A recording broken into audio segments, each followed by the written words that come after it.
Moradabad police ने डकैती की संगीन वारदातों में मुलविस एक डकैत को गिरफ्तार करते हुए इसके कब्जे से 16,000 रुपए मालियती मसरूक अशिया बरामद कर ली। बताया जाता है कि जोगू मल्लेशम मुतवतिन विकाराबाद, मोइनाबाद और शंकरपल्ली पुलिस हदूद में डकैती की 2 वारदातें अंजाम दे चुका था, जिसे पुलिस ने गिरफ्तार कर लिया। पुलिस ने उसे गाड़ियों की तलाशी मुहिम के दौरान गिरफ्तार करते हुए उसे राजेंद्र नगर कोर्ट में पेश कर दिया।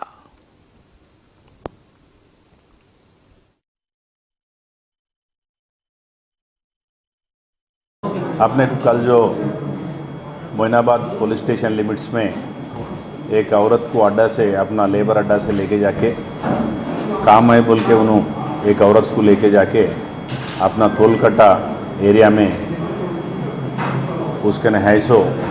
गोल्ड रिंग्स और वो गुंडलू बोलते हैं पूरा वो लेके गया, उन्होंने मार के, पत्थर से मार के और 7,000 रुपये भी खींच के लेके गए। वो जाते जाते उन्होंने चेवेला में एक 60 इयर्स का एक आदमी वहाँ पर करंट बिल पे करने के लिए ऐसा पैसा गिन रहे थे, उसको देख के इन्होंने वाइन शॉप करने लेके जाके कुछ बातों में नहीं यहाँ भरने का नहीं है, वैसा नहीं है, मैं वो भी ऑनलाइन में भरतूँ वो भरतूँ बोल के उसको 2 थप्पड़ मार के वो पैसे भी खींच के उन्होंने ले चले गए। 24 घंटे के अंदर हमारा चेवेला पुलिस और चेवेला इंस्पेक्टर और मोइनाबाद इंस्पेक्टर ये आदमी को अपने जो टेक्निकल एविडेंस